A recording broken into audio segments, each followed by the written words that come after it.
मैं एक लड़के को ट्यूशन पढ़ा रही थी जो 10वीं में 2 बार फेल हो चुका था।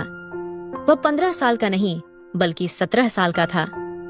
ट्यूशन के समय वह हमेशा मेरी तरफ ही देखता रहता था। एक दिन वह सीधा मेरे कमरे में आ गया और कहने लगा, मैडम, मैं आपको जितने भी पैसे चाहिए उतने दे दूंगा, लेकिन आप मुझे मेरे दिल की तसल्ली तक खुश कर दो।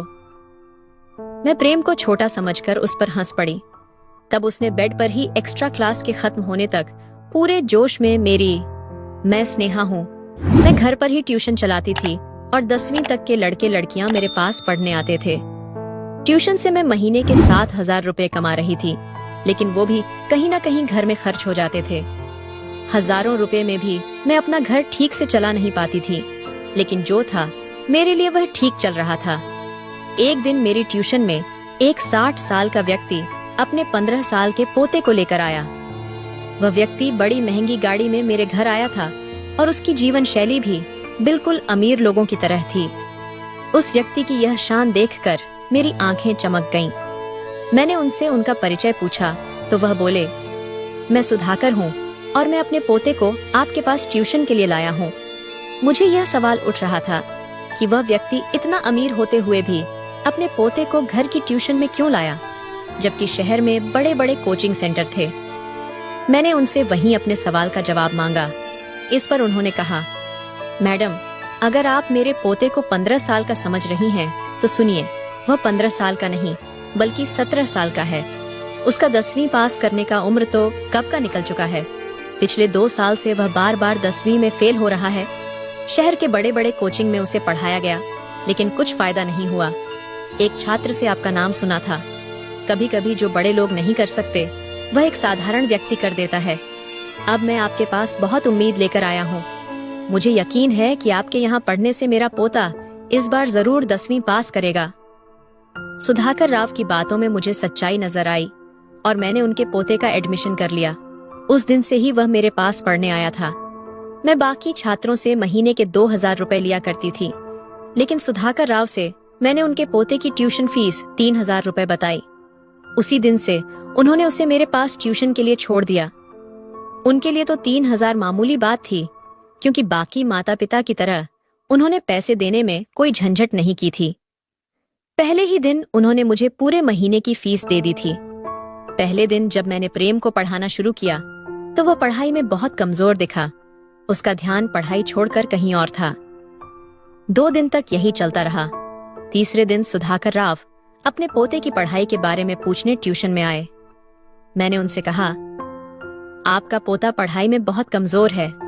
मुझे उस पर अतिरिक्त मेहनत करनी पड़ेगी और इसके लिए फीस भी ज्यादा लगेगी। 3,000 में काम नहीं चलेगा। आपके पोते पर ज्यादा ध्यान देना पड़ेगा, इसलिए आपको महीने के 10,000 रुपए देने होंगे। सुधाकर राव ने कहा, 10,000 की जगह मैं तुम्हें 20,000 दूंगा, लेकिन इस साल मेरा पोता 10वीं पास होना चाहिए। अब मैं अतिरिक्त पैसे ले रही थी, इसलिए मैंने अतिरिक्त क्लास के लिए भी हाँ कर दी। दोपहर 2 से 3 बजे तक बाकी सारे छात्र ट्यूशन खत्म करके अपने अपने घर चले जाते थे, लेकिन प्रेम 3 बजे के बाद भी शाम के 5 बजे तक अकेला ट्यूशन में रुकता था। एक दिन जब सारे छात्र चले गए तो मैं थोड़ा आराम करने के लिए किचन में पानी पीने चली गई। जब मैं किचन से बाहर आई तो मैंने देखा कि प्रेम मोबाइल चला रहा था। जैसे ही मैंने उसके हाथ में मोबाइल देखा, मैंने उससे मोबाइल ले लिया। उसके पास जो मोबाइल था वह साधारण नहीं था, बल्कि बहुत महंगा फोन था। 17 साल के लड़के के हाथ में 1.5 लाख का फोन देखकर मेरी आंखें चमक गईं। प्रेम बहुत जिद्दी था। ये मुझे उस दिन समझ में आया जब मैंने उसके हाथ से मोबाइल वापस लिया। मोबाइल वापस देने के लिए वह जिद करने लगा। इस खींचातानी में मेरी ओढ़नी नीचे गिर गई और प्रेम की नजर अचानक गलत जगह पर जा टिकी। उसकी नजर को समझते ही मैंने उसे उसका मोबाइल वापस दिया और तुरंत अपनी ओढ़नी संभाली। मैं प्रेम को छोटा समझती थी, लेकिन उसमें बच्चों जैसा कोई गुण नजर नहीं आया। मैंने उसे उसका मोबाइल दे दिया और उसके बाद उससे कुछ नहीं कहा। मैंने उससे कहा, ट्यूशन खत्म हो गई, अब घर जाओ। तब वह मेरे पास आकर बैठ गया और बोला, टीचर, मुझसे गलती हो गई। बोलते बोलते उसने मेरा हाथ अपने हाथ में ले लिया। उसका स्पर्श मुझे किसी बड़े व्यक्ति की तरह महसूस हुआ। वह मेरे पास बैठा था। तभी मेरा पति घर आया। मेरे पति ने हमारी ओर ज्यादा ध्यान नहीं दिया क्योंकि वह प्रेम को एक छोटा लड़का समझता था। जब विक्रम घर आया तो मैंने उसका उतरा हुआ चेहरा देखा। मैंने प्रेम से कहा, मुझे तुमसे कोई नाराजगी नहीं है, अब तुम घर जाओ, ट्यूशन का समय खत्म हो गया है। प्रेम ने मेरा हाथ छोड़ा और मैं अपने कमरे में चली गई। मैंने विक्रम से पूछा, विक्रम क्या हुआ, तुम्हारा चेहरा इतना उतरा हुआ क्यों है? इस पर वह बोला, इस महीने मेरी तनख्वाह कम आई है, कई हफ्ते इस महीने कट गईं। उसके उतरे चेहरे को देखकर मैंने उसे अपनी अलमारी से 10,000 रुपए निकाल कर दिए। मैंने उसे बताया कि मैं अपने ट्यूशन क्लास से अच्छी कमाई कर रही हूँ। पैसे देते ही विक्रम ने मुझे गले से लगा लिया। जब उसने मुझे गले लगाया तो मेरी नजर कमरे के दरवाजे पर गई, जहां मुझे प्रेम दिखा। वह हमारे कमरे में झांक रहा था। उसे देखते ही मैंने कहा, प्रेम तुम यहाँ? तब वह विक्रम के सामने हिचकिचा सा बोलने लगा। प्रेम ने कहा, टीचर मुझे मैथ का एक सवाल समझ में नहीं आ रहा था, इसलिए मैं रुका था। तब विक्रम फ्रेश होने के लिए बाथरूम में चला गया। मैं प्रेम को लेकर बाहर हॉल में आई। घर में ट्यूशन लेना बहुत मुश्किल होता है क्योंकि बच्चों की नजरों में क्या आ जाए ये कहा नहीं जा सकता। हॉल में आते ही प्रेम ने कहा, गणित मैं कल समझ लूंगा, और फिर वह घर चला गया। अगले दिन प्रेम एक्स्ट्रा क्लास के लिए 3 से 5 बजे तक रुका। उसे मैंने थोड़ा अभ्यास देकर अपने कमरे में चली गई। आज शाम मैंने तय किया था कि मैं अपने लिए एक जोड़ी झुमके खरीदूंगी। पिछले कई दिनों से मैं इसके लिए पैसे जमा कर रही थी। जब मैंने कमरे में जाकर अलमारी देखी तो वहां केवल 5,000 रुपए थे। मैंने कुल 30,000 रुपए जमा किए थे, जिनमें से 10,000 रुपए मैंने विक्रम को दिए थे। बाकी 15,000 रुपए कहाँ गए मुझे कुछ समझ नहीं आया। आखिरकार मेरी आंखों में आंसू आ गए। तभी अचानक प्रेम वहां आ गया। उसने मेरे आंसू पोंछे और मुझसे पूछा कि क्या हुआ। मेरी समस्या सुनकर प्रेम अपने बैग से 20,000 रुपए लाया और मेरे हाथ में रख दिए। मैंने भावुक होकर उसे गले लगा लिया। हालांकि मैंने भावनाओं में बहकर उसे गले लगाया था, लेकिन प्रेम ने मुझे कुछ अलग तरीके से पकड़ा था। उसका स्पर्श गलत जगह हो रहा था। जब अचानक मुझे उसका ऐसा स्पर्श महसूस हुआ तो मुझे एहसास हुआ कि प्रेम अब छोटा नहीं रहा। मैंने तुरंत उसे अपने से दूर कर दिया। जब मैंने उसकी नजर देखी तो मैं हैरान रह गई। मैंने उससे पैसे वापस ले लिए और उसे बाहर हॉल में भेज दिया। उस दिन के बाद से प्रेम मुझसे और ज्यादा चिपकने लगा। वह मुझसे हंसकर और खेलकर बात करने लगा था। ऐसे ही दिन बीतते गए। कुछ दिन बाद जब मुझे फिर से पैसों की जरूरत पड़ी, प्रेम की नजर फिर से फिसल गई। वह मुझे ऐसी जगह घूर रहा था कि मुझे अपने दुपट्टे का भी ध्यान नहीं रहा। मेरी नजर प्रेम पर थी।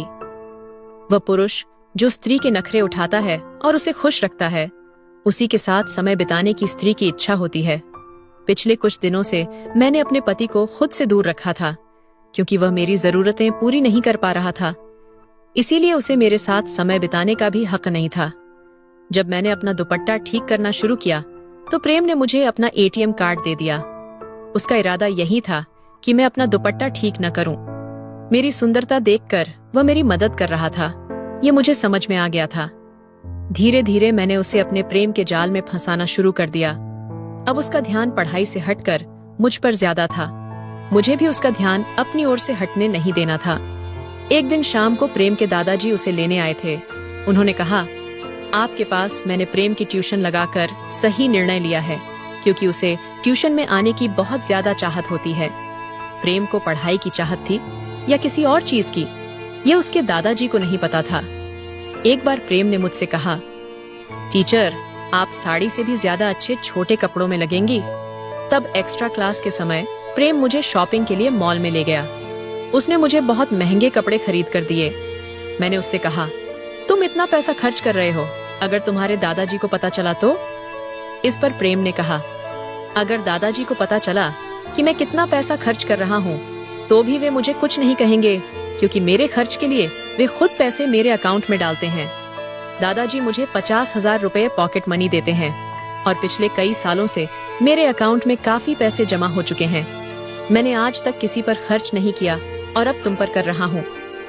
प्रेम का जवाब सुनकर मेरी आंखें फटी की फटी रह गईं। यहाँ मुझे महीना भर काम करने पर भी पूरे 30,000 रुपए नहीं मिलते। और प्रेम की पॉकेट मनी ही 50,000 रुपए थी। उसकी पॉकेट मनी होने के बावजूद अब मैं उस पैसे पर अपना अधिकार जमा रही थी।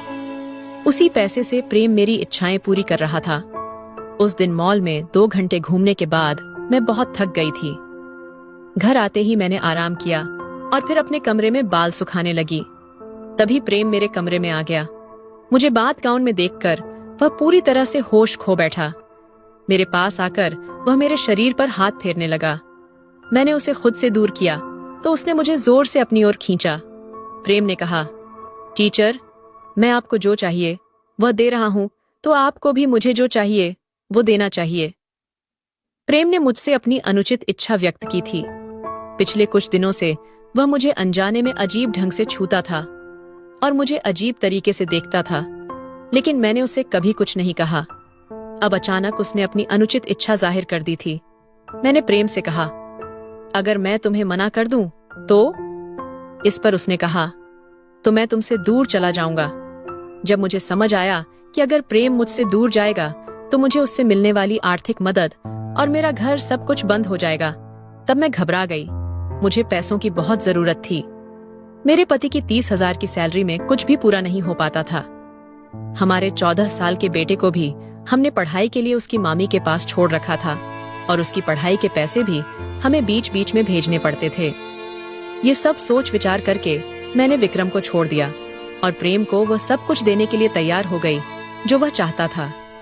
मुझे लगा कि प्रेम को इन सब बातों की ज्यादा जानकारी नहीं होगी और वह क्या कर लेगा, लेकिन जब वह मेरे पास आया तो उसने किसी अनुभवी व्यक्ति की तरह मेरे साथ समय बिताना शुरू कर दिया। मैं प्रेम को छोटा समझ रही थी, लेकिन वह बिल्कुल भी छोटा नहीं था। अब वह हर रोज एक्स्ट्रा क्लासेस के समय मेरे साथ समय बिताने लगा था। इसी तरह 2-3 दिन गुजर गए। एक दिन मैंने प्रेम के पास ऐसी गोलियां देखीं जो नहीं होनी चाहिए थीं। मैंने उससे पूछा कि उसने ये ताकत बढ़ाने वाली गोलियां कहाँ से लाई, तो उसने कहा, पैसा फेंको तो सब कुछ मिलता है, जैसे तुम मुझे मिली हो। प्रेम के ये शब्द सुनने में अजीब लगे, लेकिन मुझे पैसों की जरूरत थी, इसलिए मैंने उसकी बातों पर ध्यान नहीं दिया। मेरे साथ समय बिताने से पहले वह अक्सर उन गोलियों का सेवन करता था। मैंने कई बार उसे वे गोलियां लेने से मना किया, लेकिन एक बार जब वह बिना गोलियां लिए मेरे साथ समय बिताने आया तो उसने खुद को कमजोर महसूस किया। प्रेम खुद को बड़ा समझता था और यह दिखाने के लिए कि वह सब कुछ कर सकता है, वह उन ताकतवर गोलियों का सेवन करता था। उस दिन प्रेम को चक्कर आ रहे थे, फिर भी उसने मेरे साथ समय बिताने में कोई झिझक नहीं दिखाई। प्रेम मेरी हर जरूरत को पूरा कर रहा था और मैं उसे वह सुख दे रही थी जो वह चाहता था। इन सारी बातों की मेरे पति विक्रम को जरा भी खबर नहीं थी। मैंने विक्रम से यह कह रखा था कि मेरे पास 2-3 कमजोर छात्र हैं जिनकी मैं पढ़ाई में मदद कर रही हूँ। उसके माता पिता ने उस लड़के की ट्यूशन कराने के लिए मुझे 10,000 रुपए फीस दी थी। इस सोच से विक्रम खुश था कि उसे ही फायदा हो रहा है। उसे मेरे और प्रेम के रिश्ते के बारे में जरा भी जानकारी नहीं थी। एक दिन मेरे मोबाइल पर मेरी बहन का फोन आया। अनिता ने मुझे फोन पर जो कुछ भी बताया, उसे सुनकर तो जैसे मेरे पैरों तले जमीन खिसक गई। जब उसका फोन आया तब मैं प्रेम के साथ अपने कमरे में थी। प्रेम को चक्कर आ रहे थे और वह मेरे बिस्तर पर पड़ा हुआ था।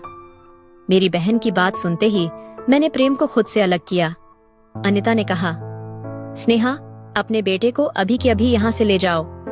तुम्हारी परिस्थिति को ध्यान में रखकर मैं उसे पढ़ा रही थी, लेकिन उसने ऐसा काम किया है जिससे मेरी इज्जत पर दाग लग गया है। सिद्धार्थ जहाँ ट्यूशन पढ़ने जाता था, वहाँ उसने अपनी ट्यूशन टीचर पर बुरी नजर डाली थी, इसलिए मेरी बहन उसे घर छोड़ने जा रही थी। मेरे बेटे की हरकत सुनकर मुझे समझ नहीं आ रहा था कि मैं उसे किस मुंह से बोलूं, क्योंकि मैं खुद एक टीचर होने के बावजूद कुछ पैसों के लिए एक 17 साल के लड़के की अनुचित मांगे पूरी कर रही थी। उस दिन मुझे समझ आया कि अगर मैंने समय रहते प्रेम को उन सारी बातों के लिए मना कर दिया होता और उसे बिना वजह अपने प्रेम के जाल में न फंसाया होता, तो आज मेरे बेटे ने ऐसा कुछ नहीं किया होता। सिद्धार्थ ने जो किया वो मेरी ही गलतियों का परिणाम था। मुझे मेरी गलती का एहसास कराने के लिए ही शायद यह सब हुआ। उस दिन मैंने प्रेम द्वारा दिए गए सारे गिफ्ट और पैसे उसे वापस कर दिए और उसे मेरी ट्यूशन में आने से सख्त मना कर दिया। प्रेम द्वारा ली जा रही दवाओं का बुरा असर दिखने लगा था, इसलिए उसने सबसे बाहर निकलने का फैसला किया था। उसको यह एहसास हो गया था कि उसने बहुत कम उम्र में एक बड़ी गलती की थी। उस दिन के बाद से उसने पढ़ाई पर ध्यान देना शुरू कर दिया। मैंने ट्यूशन पढ़ाना बंद कर दिया, क्योंकि पिछले महीने में मैंने जो कुछ भी किया था उसका मुझे बहुत पछतावा था। मैं उस बारे में अपने पति से कुछ नहीं कह सकती थी, और न ही मैं अपने 14 साल के बेटे से नजरें मिला सकती थी। सिद्धार्थ ने जो किया था वह गलत था, लेकिन मैं उसे किस मुंह से डांटूं ये मुझे समझ नहीं आ रहा था। उस दिन से मैंने ठान लिया कि जो मेरे पास है उसी में खुश रहूंगी। पैसा सब कुछ नहीं होता, पैसों से बढ़कर होते हैं संस्कार। मैं अपने बेटे और विद्यार्थियों को संस्कार देना भूल गई थी। पैसे कमाने की धुन में मैंने अपने संस्कार खो दिए थे। भगवान ने मेरे बेटे